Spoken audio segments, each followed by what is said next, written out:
Какое самое сложное расследование было в его деле? Вообще, следователям Следственного комитета Российской Федерации подследственные уголовные дела тяжкой и особо тяжкой категории. Все дела, можно сказать, сложные по-своему, каждому нужен индивидуальный подход.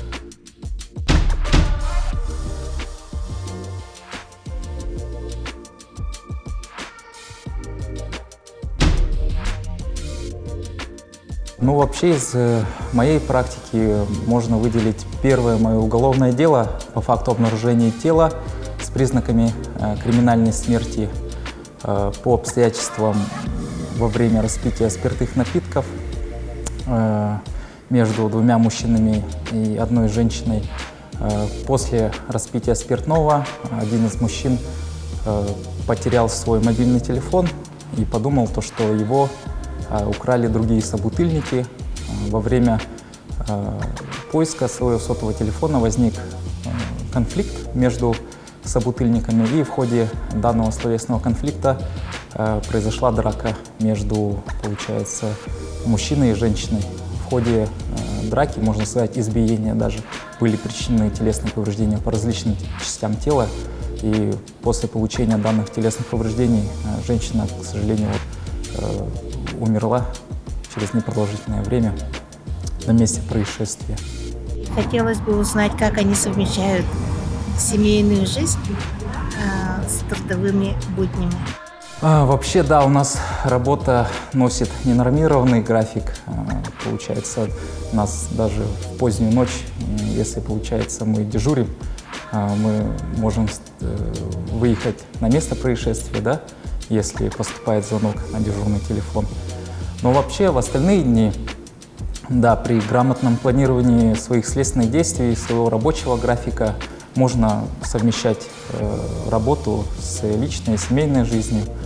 Но это, повторюсь, при грамотном планировании следственных действий и при грамотном планировании своего рабочего дня на сегодня, так и на завтра, а также, можно сказать, и на послезавтра. Где вы учились на следователя?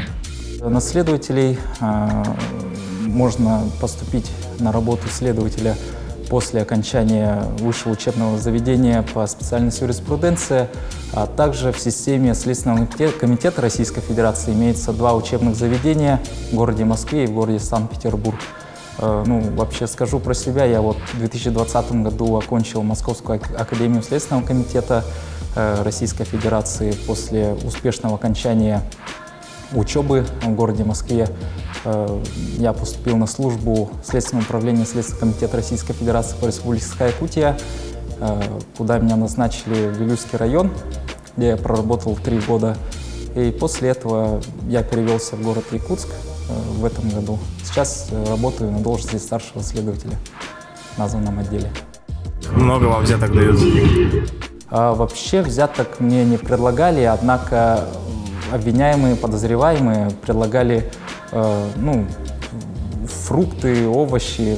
Даже вот из недавней практики скажу, расследовал дело, там, получается, обвиняемый был иностранец, и он как бы, не знаю, то ли благодарен был за качественное расследование уголовного дела и как-то хотел меня поблагодарить, там, предлагал фрукты, овощи, но, однако, я все-таки сказал, что мне ничего не нужно, и он как бы тоже сам понял, поэтому таких фактов не было.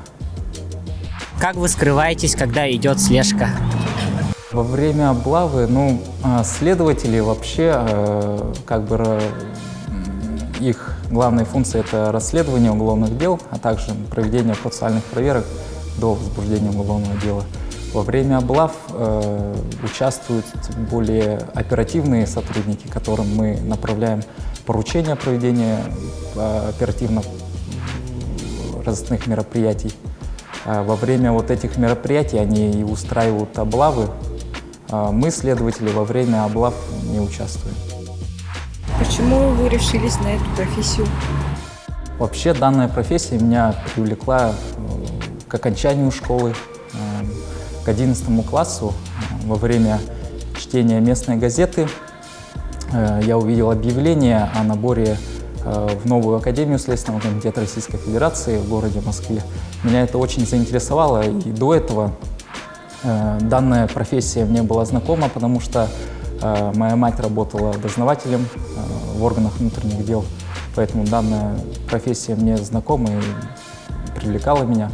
Поэтому после прочтения данного объявления мной были поданы документы в Следственное управление. После я сдал вступительные экзамены в городе Москве успешно. После этого я поступил и окончил академию.